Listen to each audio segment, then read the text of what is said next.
இன்றைய முக்கிய நிகழ்வுகள்.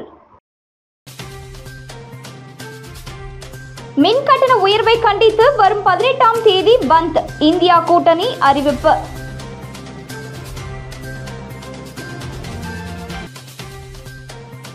நாளை விநாயகர் சிலை ஊர்வலம், நகர பகுதியில் போக்குவரத்திற்கு தடை.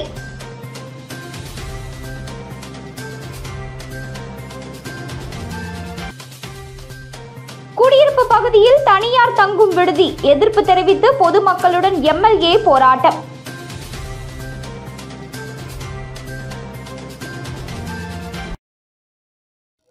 உலக தற்கொலை தடுப்பு தினத்தை முன்னிட்டு புதுச்சேரியில் 100க்கும் மேற்பட்ட செவிலியர் கல்லூரி மாணவர்கள் தற்கொலை தடுப்பு குறித்து விழிப்புணர்வு பதாகைகளுடன் பேரணி சென்றனர்.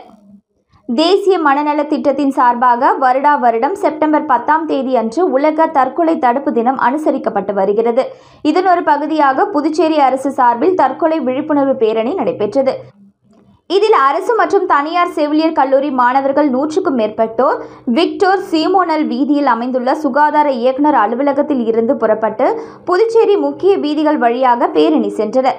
அப்போது பிரச்சனைகளை கண்டு அச்சமடையாமல் அதனை எதிர்கொள்ள வேண்டும், தற்கொலை பற்றிய மௌனத்தை உடைக்க வேண்டும், தற்கொலை ஒரு தீர்வல்ல உள்ளிட்ட தற்கொலைக்கு எதிரான பல வாசகங்கள் அடங்கிய பதாகைகளை கையில் ஏந்தி கொண்டும் முகத்தில் தற்கொலை எதிராக அடங்கிய வாசகங்களை ஓவியமாக வரைந்து கொண்டும் சென்றனர்.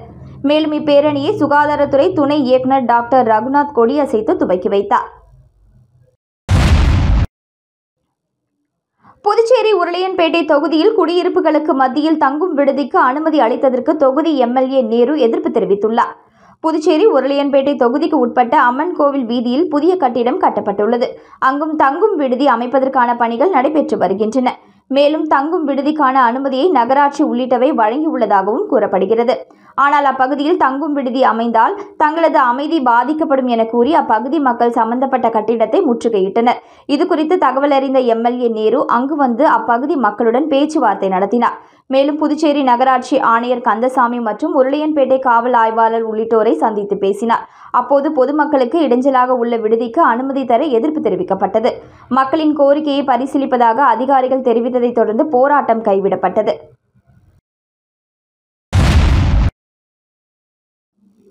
காரைக்காலில் 50க்கும் மேற்பட்ட விநாயகர் சிலைகள் ஊர்வலமாக எடுத்து வரப்பட்ட கடலில் கரைப்பு. விநாயகர் சதுர்த்தியை ஒட்டி கடந்த 7ஆம் தேதி அன்று காரைக்கால் நகர பகுதியில் 50க்கும் மேற்பட்ட விநாயகர் சிலைகள் நிறுவப்பட்டன. கடந்த 3 நாட்களாக தொடர்ந்து விநாயகர் சிலைக்கு பல்வேறு விதமான வழிபாட்டு நிகழ்ச்சிகள் நடத்தப்பட்டு வந்த நிலையில் அனைத்து விநாயகர் சிலைகளும் காரைக்கால் பேருந்து நிலையம் அருகில் உள்ள ஏழை மாரியம்மன் கோவிலுக்கு கொண்டு வரப்பட்டது.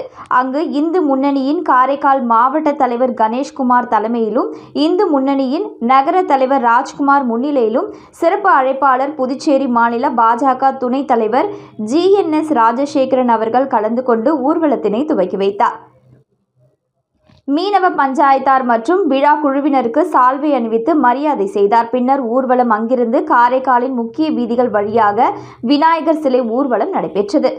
பல்வேறு இசைக்கருவிகள் இசைக்க ஆட்டம் பாட்டம் என நடைபெற்ற விநாயகர் சிலை ஊர்வலத்தில் ஏராளமான பக்தர்கள் கலந்து கொண்டனர். இந்நிகழ்ச்சியில் கலந்து கொண்ட புதுச்சேரி மாநில பாஜக துணைத் தலைவர் GNS ராஜசேகரன் நிருபர்களிடம் பேசுகையில், இந்நிகழ்ச்சிக்காக அனுமதி அளித்த மாவட்ட நிர்வாகத்திற்கும் உரிய முறையில் பாதுகாப்பை வழங்கிய மற்றும் போக்குவரத்தை சரி செய்த காவல்துறைக்கும் இந்நிகழ்ச்சியை சிறப்பான முறையில் ஏற்பாடு செய்த இந்து முன்னணி அமைப்பினருக்கும் இதனை கண்டுகளித்த அனைத்து தரப்பு மக்களுக்கும் மேலும் மீனவ கிராம பஞ்சாயத்தார்களுக்கும் அனைத்து பரிவார இந்து அமைப்புகளுக்கும் நன்றியை தெரிவிப்பதாக தெரிவித்தார். இதன் பின்னர் சிலைகள் அனைத்தும் கிளிஞ்சல்மேடு மீனவ கிராமத்திற்கு கொண்டு வரப்பட்டது. அங்குள்ள கடற்கரையில் பூஜை செய்த பிறகு விநாயகர் சிலைகள் படகுகள் ஏற்றி நடுக்கடலுக்கு கொண்டு சென்ற மீனவர்கள் சிலைகளை கடலில் கரைத்தனர். இதேபோல காரைக்காலை அடுத்துள்ள நெடுங்காடு, திருநள்ளாறு, திருப்பட்டினம், கோட்டுச்சேரி உள்ளிட்ட பல்வேறு பகுதிகளிலும் நிறுவப்பட்டிருந்த விநாயகர் சிலைகள் ஆங்காங்கே உள்ள நீர்நிலைகளில் கரைக்கப்பட்டன.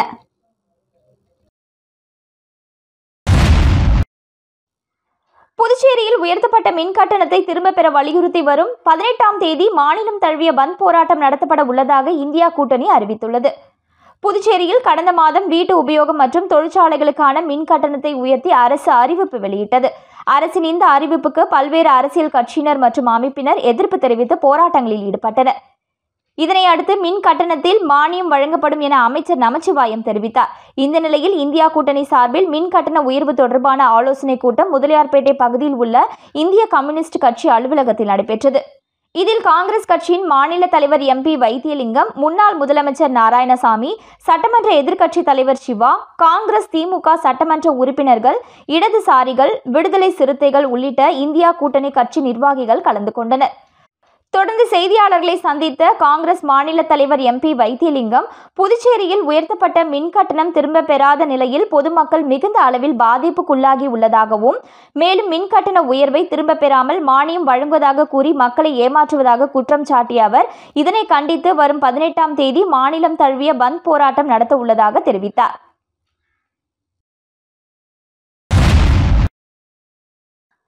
காரைக்கால் அடுத்த பட்டினச்சேரி ஸ்ரீ ரேணுகா தேவி அம்மன் ஆலயத்தில் பிரம்மோற்சவத்தை முன்னிட்டு நடைபெற்ற பால் காவடி மற்றும் அழகு காவடியில் ஏராளமான பக்தர்கள் பங்கேற்று சுவாமி தரிசனம். காரைக்கால் அடுத்துள்ள பட்டினச்சேரி ஸ்ரீ ரேணுகா தேவி அம்மன் ஆலயத்தில் பிரம்மோற்சவத்தை முன்னிட்டு பால் காவடி மற்றும் அழகு காவடி நடைபெற்றது. இவ்வாலயத்தில் ஆண்டுதோறும் ஆவணி மாதத்தில் பிரம்மோற்சவ விழா வெகு விமரிசையாக நடைபெறுவது வழக்கம்.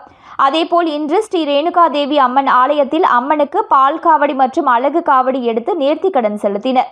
ஆண்கள் மற்றும் பெண்கள் என 500க்கும் மேற்பட்டோர் பால் காவடி மற்றும் அழகு காவடி எடுத்து வந்து ரேணுகா தேவி அம்மனுக்கு பால் அபிஷேகம் செய்தனர். இவ்விழாவில் மீனவ பஞ்சாயத்தார், பொதுமக்கள் என ஏராளமானோர் கலந்து கொண்டு ரேணுகா தேவி அம்மனை வணங்கி தரிசனம் செய்தனர். மேலும் சிலர் வயிற்றில் மாவிளக்கிட்டு அம்மனுக்கு நேர்த்திக்கடன் செலுத்தினர்.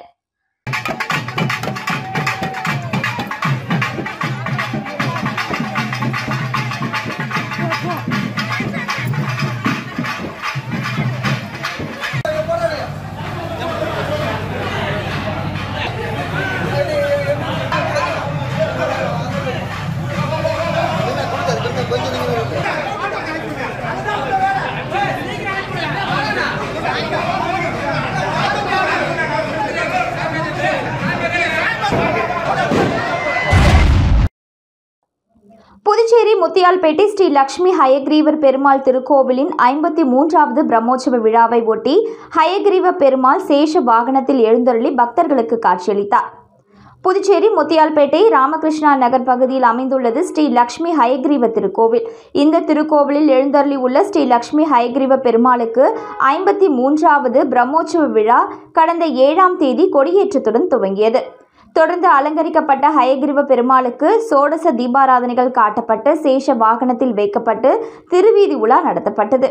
இதில் பக்தர்கள் பலரும் கலந்து கொண்டு ஹயக்ரீவரை வழிபட்டு சென்றனர்.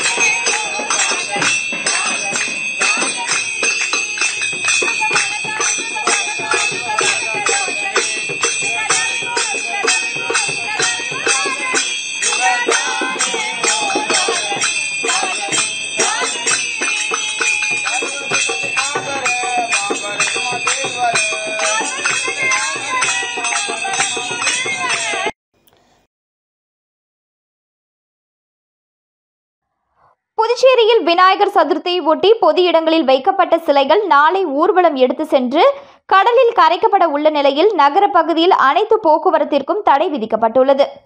நாடு முழுவதும் கடந்த 7ஆம் தேதி விநாயகர் சதுர்த்தி விழா கோலாகலமாக கொண்டாடப்பட்டது. இதன் ஒரு பகுதியாக புதுச்சேரியில் இந்து அமைப்பினர் மற்றும் பல்வேறு அமைப்புகள் சார்பில் புதுச்சேரி முழுவதும் பல்வேறு இடங்களில் விநாயகர் சிலைகள் வைக்கப்பட்டு விநாயகர் சதுர்த்தி விழா மிக விமரிசையாக கொண்டாடப்பட்டது. இதனைத் தொடர்ந்து பொது இடங்களில் வைக்கப்பட்ட சிலைகள் அனைத்தும் நாளை ஊர்வலமாக எடுத்து செல்லப்பட்டு புதுச்சேரி கடலில் கரைக்கப்பட உள்ளது.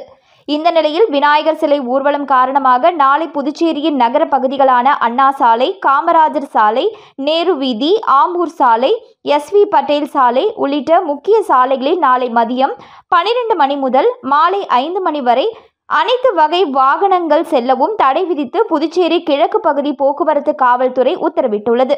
மேலும் விநாயகர் சிலை ஊர்வலம் நடைபெறும் பகுதியில் 100க்கும் மேற்பட்ட போலீசார் பாதுகாப்பு பணியில் ஈடுபட உள்ளனர்.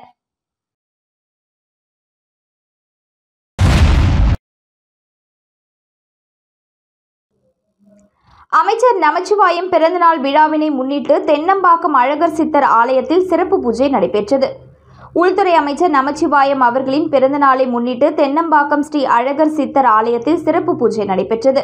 மங்களம் தொகுதி பாஜக பட்டியல் அணி மாநில பொதுச் செயலாளர் சபரி கிரீசன் ஏற்பாட்டில் நடைபெற்ற சிறப்பு பூஜையில் உள்துறை அமைச்சர் நமச்சிவாயம் கலந்து கொண்டு சுவாமி தரிசனம் செய்தார். தொடர்ந்து பிறந்தநாள் விழா காணும் அமைச்சருக்கு பொன்னாடை அணிவித்து தங்களது வாழ்த்துக்களை தெரிவித்தனர். பின்னர் நடைபெற்ற அன்னதான நிகழ்ச்சியில் உள்துறை அமைச்சர் நமச்சிவாயம் கலந்து கொண்டு விழாவிற்கு தலைமை தாங்கி பொதுமக்களுக்கு அன்னதானம் வழங்கினார். இந்நிகழ்ச்சியில் பாஜக நிர்வாகிகள், பொதுமக்கள் என ஏராளமானோர் கலந்து கொண்டனர். திருநள்ளாற்றில் உள்ள உலக புகழ்பெற்ற ஸ்ரீ சனி பகவான் ஆலயத்தில் நடிகர் ரஜினிகாந்தின் மகளும் திரைப்பட இயக்குநருமான ஐஸ்வர்யா ரஜினிகாந்த் சுவாமி தரிசனம் செய்தார். காரைக்கால் அடுத்த திருநள்ளாற்றில் உள்ள உலக புகழ்பெற்ற ஸ்ரீ தர்பானேஸ்வரர் தேவஸ்தானம் ஸ்ரீ சனீஸ்வர பகவான் ஆலயத்தில் இன்று நடிகர் ரஜினிகாந்தின் மகளும் திரைப்பட இயக்குநருமான ஐஸ்வர்யா ரஜினிகாந்த் சுவாமி தரிசனம் செய்ய வருகை தந்தார். அப்பொழுது ஆலயத்தில் விநாயகர், தர்பானேஸ்வரர், அம்பாள், சனீஸ்வர பகவான் உள்ளிட்ட சந்நிதியில் சுவாமி தரிசனம் செய்தார். பின்னர் ஆலயத்திற்கு வந்த பக்தர்கள் மற்றும் சிறுவர்கள் ஐஸ்வர்யா ரஜினிகாந்துடன் புகைப்படம் எடுத்துக்கொண்டனர்.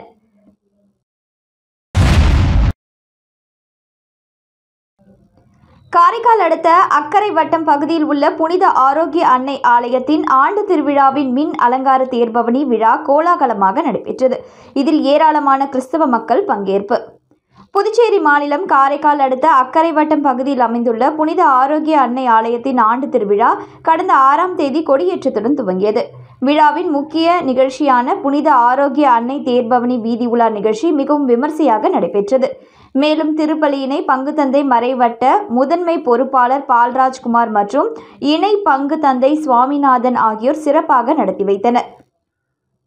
சிறப்பு திருப்பலியினை தொடர்ந்து வண்ண மின் விளக்குகளால் அலங்கரிக்கப்பட்ட தேரில் புனித ஆரோக்கிய அன்னை வீதி உலா நிகழ்ச்சி சிறப்பாக நடைபெற்றது.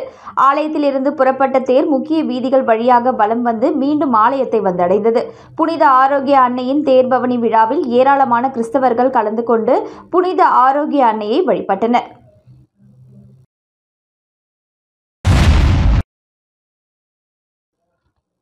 அயல் நாடுகளில் சென்று பயில விரும்பும் புதுச்சேரி மாணவ மாணவிகளுக்காக கேசி ஓவர்சீஸ் எஜுகேஷன் நிறுவனம் மற்றும் ரோட்டரி பாண்டிச்சேரி நடத்திய மாபெரும் கண்காட்சி. புதுச்சேரியில் அயல் நாடுகளில் சென்று பயில ஆர்வமுடையோருக்கு வழிகாட்டும் வகையில் கேசி ஓவர்சீஸ் எஜுகேஷன் நிறுவனத்தின் கல்வி கண்காட்சி புதுச்சேரி அக்கார்ட் ஹோட்டலில் நடைபெற்றது. உலகின் மிக சிறந்த பல்கலைக்கழகங்களான America, England, New Zealand, France, Germany, Ireland உள்ளிட்ட 10 நாடுகளிலும் இருந்து 30க்கும் மேற்பட்ட பிரதிநிதிகள் இக்கண்காட்சியில் பங்கு பெற்று 1000க்கும் மேற்பட்ட மாணவர்களை நேர்காணல் செய்தனர். அவர்களின் திறன்களை ஆராய்ந்து 100க்கும் மேற்பட்ட மாணவர்களுக்கு உடனடியாக அனுமதி கடிதம் வழங்கப்பட்டது. மேலும் இந்நிகழ்வில் மணக்குள விநாயகர் கல்வி நிறுவனங்களின் இயக்குனர் முனைவர் திரு VSK வெங்கடாச்சலபதி அவர்கள் கலந்து கொண்டு வெளிநாட்டு பல்கலைக்கழக பிரதிநிதிகளை கௌரவித்து நினைவு பரிசுகளை வழங்கினார். மோனிகா, அனுப் மற்றும் அனுப் ஆகியோர் மணக்குள விநாயகர் கல்வி நிறுவனங்களின் இயக்குனர் முனைவர் திரு VSK வெங்கடாச்சலபதி அவர்களையும் திரு கைலாசம் அவர்களையும் கௌரவித்து நினைவு பரிசுகளை வழங்கினர். இந்த அயல்நாடு கல்விசார் கண்காட்சியில் பங்கேற்க இயலாதவர்கள் 99 காமாட்சி அம்மன் கோவில் தெரு, புதுச்சேரி என்ற முகவரியில் நேரில் வருகை தந்து விவரங்களை கேட்டறியலாம். கூடுதல் தகவல்களுக்கு 7448777700 என்ற எண்ணை தொடர்பு கொண்டு கேசி ஓவர்சீஸ் எஜுகேஷன் இயக்குநர்களுடன் உரையாடலாம்.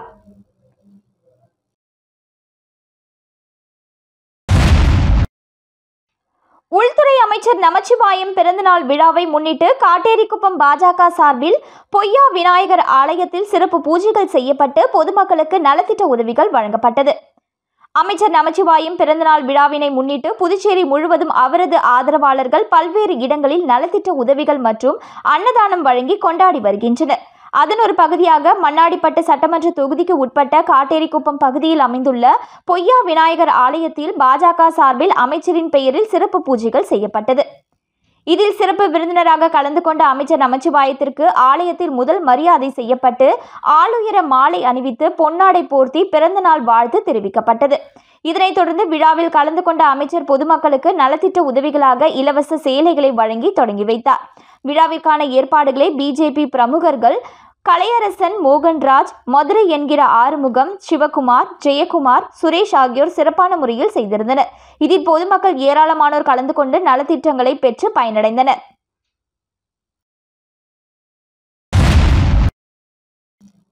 பூரணாங்குப்பம் அரசு நடுநிலைப் பள்ளியில் பயிலும் மாணவர்களுக்கு அடையாள அட்டை வழங்கும் நிகழ்ச்சி நடைபெற்றது.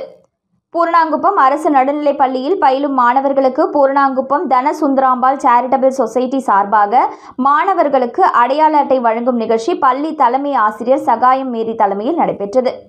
ஆசிரியை ராஜலட்சுமி அனைவரையும் வரவேற்றார். நிகழ்வில் பூரணாங்குப்பம் தனசுந்தராம்பாள் சேரிட்டபிள் சொசைட்டி நிறுவனர் பூரணாங்குப்பம் பனை ஆனந்தன் கலந்து கொண்டு மாணவர்களுக்கு அடையாள அட்டையை வழங்கினார். இதில் தன்னார்வலர்கள் சமூகம் சரவணன், சிறுசேமிப்பு ஆலோசகர் பிரசாந்த், இயற்கை உணவு ஆலோசகர் வண்டிமுத்து, பள்ளி பெற்றோர் குழு உறுப்பினர் பாலச்சந்தர், நுகர்வோர் அமைப்பு குழு சிவச்சந்திரன், பூரணாங்குப்பம் சதீஷ் கலந்து கொண்டனர். பள்ளி ஆசிரியர் அரவிந்த்ராஜ் நன்றி கூறினார். இந்நிகழ்ச்சியில் பள்ளி ஆசிரியர்கள் மற்றும் மாணவர்கள் கலந்து கொண்டனர். மீண்டும் இன்றைய முக்கிய நிகழ்வுகள். மின் கட்டண உயர்வை கண்டித்து வரும் 18ஆம் தேதி பந்த், இந்தியா கூட்டணி அறிவிப்பு.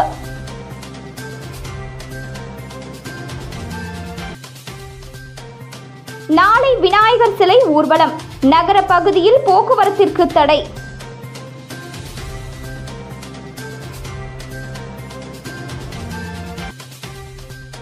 குடியிருப்பு பகுதியில் தனியார் தங்கும் விடுதி எதிர்ப்பு தெரிவித்து பொதுமக்களுடன் எம்எல்ஏ போராட்டம்.